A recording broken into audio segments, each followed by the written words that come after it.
Hey, what's going on? My name is Ryan Leak. I'm an author and speaker from Dallas, Texas. And the verse of the day is James chapter 1, verse 27. It says this: religion that God our Father accepts as pure and faultless is this: to look after orphans and widows in their distress, to keep oneself from being polluted by the world. I want us to consider the first of two things that God our Father accepts as pure and faultless.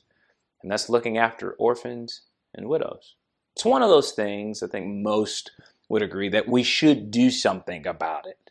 But it can be difficult to live out. Why? Because how many conversations have you had where you ask somebody, you know any orphans?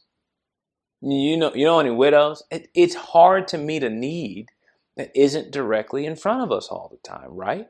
I mean, my wife and I were reading this verse actually when we were dating. She said, "Don't you think we should look for a way to practice this verse?" I said, "Babe, I don't know any widows or orphans in our mid-20s. That's just not my space." She responded, "Yeah, but you do know a lot of people.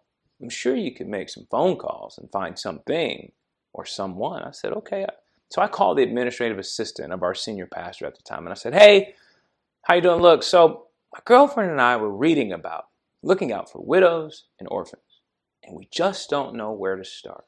So I was wondering, you know any widows?" She said, "Oh my gosh, yes, I do. My aunt, she just lost her husband and is drowning in medical bills. So we actually were able to help a widow from just one phone call."